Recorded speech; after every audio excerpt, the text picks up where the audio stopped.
अस्सलाम वालेकुम दोस्तों, आज मैं आपको एक बहुत अहम रेमेडी के बारे में बताना चाह रही हूँ, जिसका ताल्लुक़ आजकल के मौसम में होने वाले एक बहुत अहम मसले से है, जो कि है मैदे की तेज़ाबियत और भूख का ना लगना। और उसके लिए जो भी चीज़ें हम इस्तेमाल करेंगे वो तकरीबन हर किचन में ही मौजूद होंगी, जिसमें सबसे पहले है सफ़ेद पुदीना, जो आपने मेरे किचन गार्डन में देखा होगा। उसको खुश्क करके और बारीक पीस लिया गया है। उसके अलावा हमें चाहिए होगा तिमर दाना, जिसको तिमर के बीज भी कहा जाता है, जो कुछ इस शक्ल में है।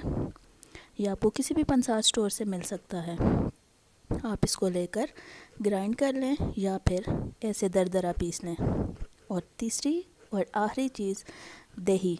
दही वैसे भी हर एक दिल अज़ीज़ ग़ज़ा है, जो हम इस रेमेडी में इस्तेमाल करेंगे। तो आइए देखते हैं अब ये किस तरह से तैयार होंगी। तो सबसे पहले हम लेंगे दही हम लेंगे 4 से 5 चम्मच।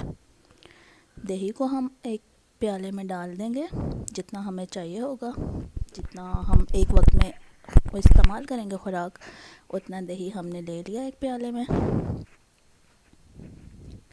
उसके बाद अब इसी दही में हम शामिल करेंगे 1 चम्मच तिमर दाना, जो मैंने दरदरा पीस लिया था। फिर उसके बाद हम शामिल करेंगे खुश्क सफ़ेद पुदीना, वो भी 1 चम्मच। तिमर और पुदीना की मिक़दार हमने बराबर रखनी है।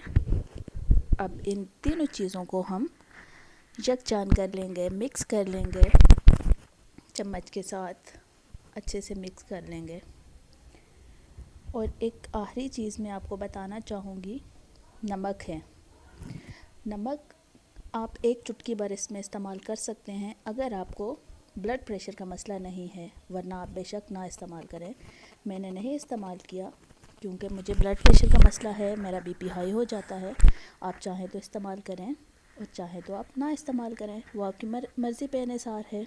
और ये खुराक आपने लेनी है हर खाने से आधा घंटा पहले।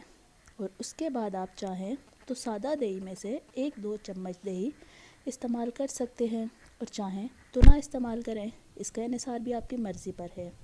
और इंशाअल्लाह इस खुराक की अफादियत आपको एक ही बार इस्तेमाल करने में पता चल जाएगी। आप चाहें तो एक बार इस्तेमाल करें दोपहर के खाने से आधा घंटा पहले, और अगर ज़्यादा तकलीफ़ हो तो रात के खाने से भी पहले इस्तेमाल कर सकते हैं।